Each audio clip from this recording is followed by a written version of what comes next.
Hello friends, if you're new to my channel, welcome. Why don't you go down and hit the subscribe button and click the bell so you don't miss any episodes. For my fans and subscribers, welcome back. I really do appreciate you.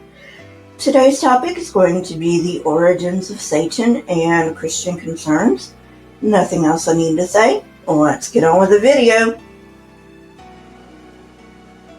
After the Romans destroyed the Jewish temple, the Sanhedrin and the Sadducees lost their rank. Pharisees now took on leadership roles, which began the rabbinic movement and became dominant in Jewish life. These Pharisees wanted to place the Torah at the center of Jewish life to replace the temple. They also wanted to teach practical applications of the law that would preserve Jews as a separate and a holy people. The writer of Matthew, who preached of Jesus as the Messiah circa 80 CE, saw these Pharisees and rabbis as competition. He insisted that Jesus gave a universal interpretation of the Torah so Gentiles could fulfill it too. In effect, he encouraged people to forsake their ethnic identity with Israel. In Matthew, Jesus repeatedly calls the Pharisees hypocrites. What better way to discredit them than by saying that the Messiah labeled them as hypocrites?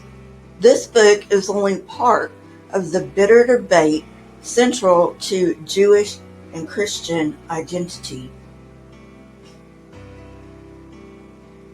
Matthew's writer concerned himself with writing refutations of rumors about Jesus.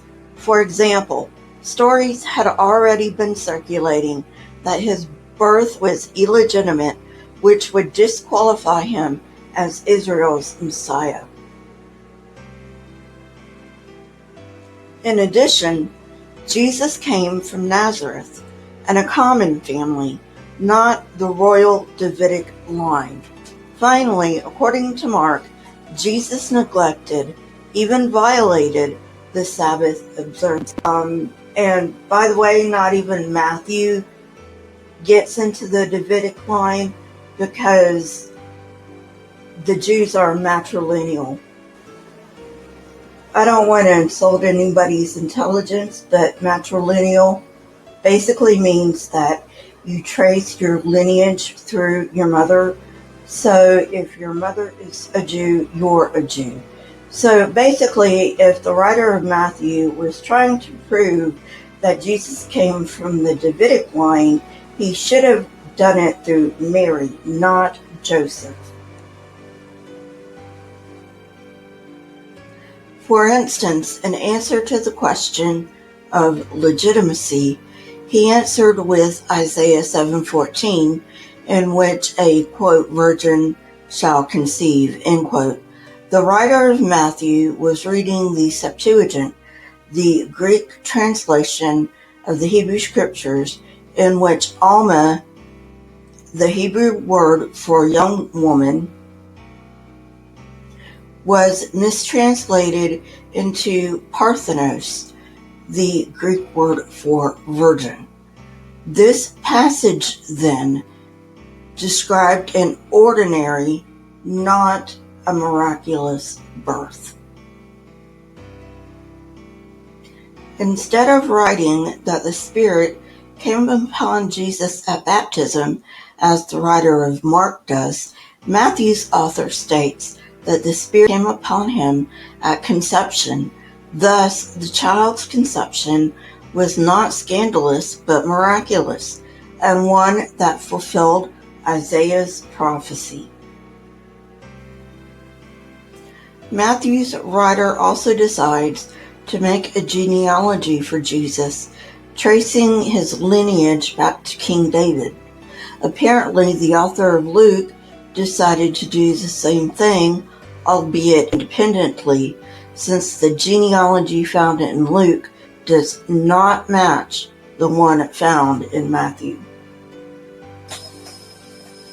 Matthew's writer also feels the need to explain why Jesus, part of the royal Davidic line, came from an obscure family in Nazareth instead of a dynasty in Bethlehem. He insisted that Herod, the pliant king of Rome, ordered a slaughter of all male children under 2 years of age.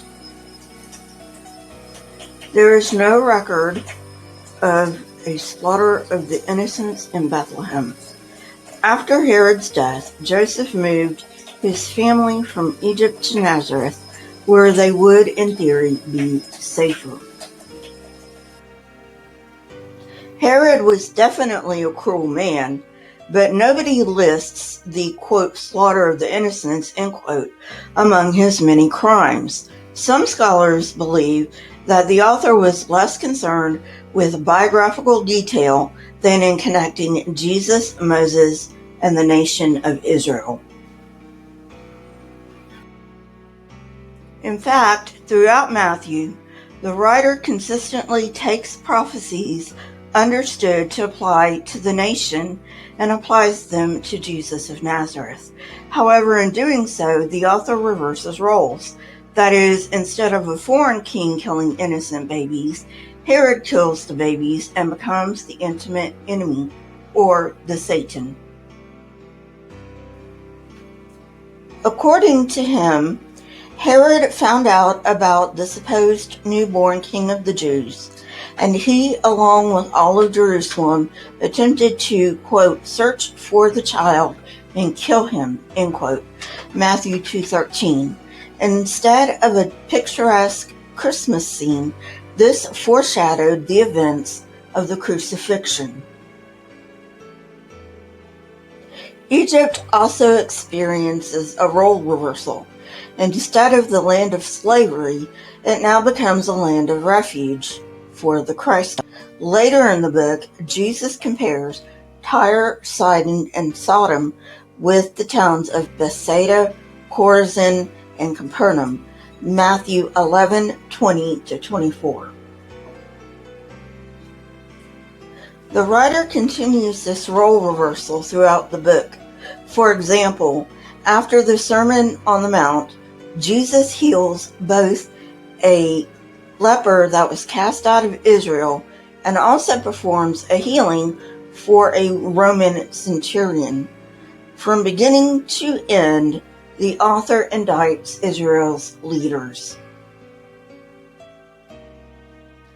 According to the book, John the Baptist was beheaded for speaking out about Herod marrying his sister-in-law in violation of Jewish law. The author wants to convey that not only was Jesus Israel's legitimate king rather than a usurper like Herod, but that God had designated him as teacher of righteousness, not the Pharisees. At this point in time, Pharisees were rivals of the Christians. Is it little wonder, then, that Matthew's author portrays Jesus and the Pharisees at opposite ends of the spectrum? Yet, this is not all.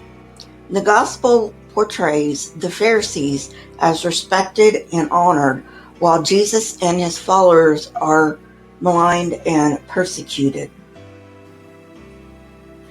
Can you say persecution complex? So, the Christian persecution complex is not new.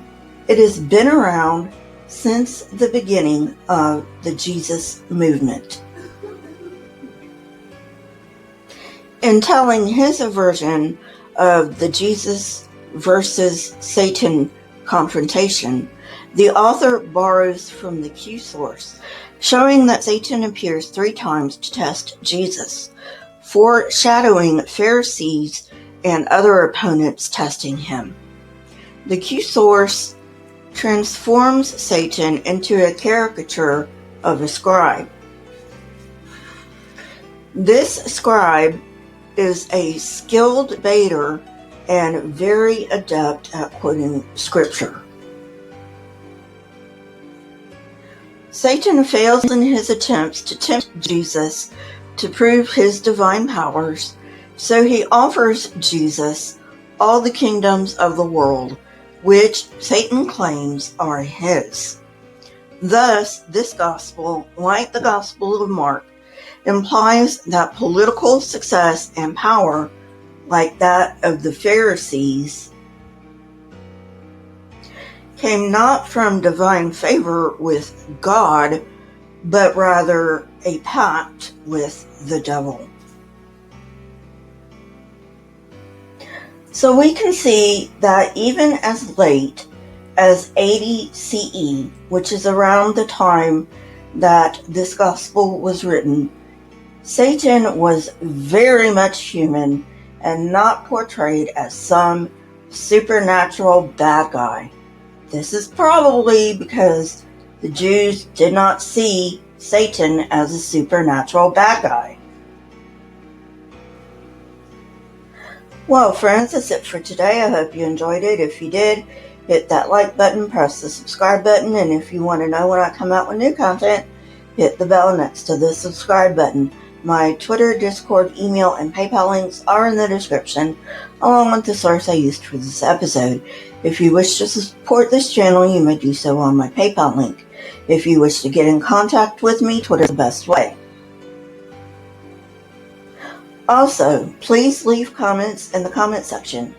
Not only do I love hearing from you, but it also triggers the YouTube algorithm, and other people can see your comments as well.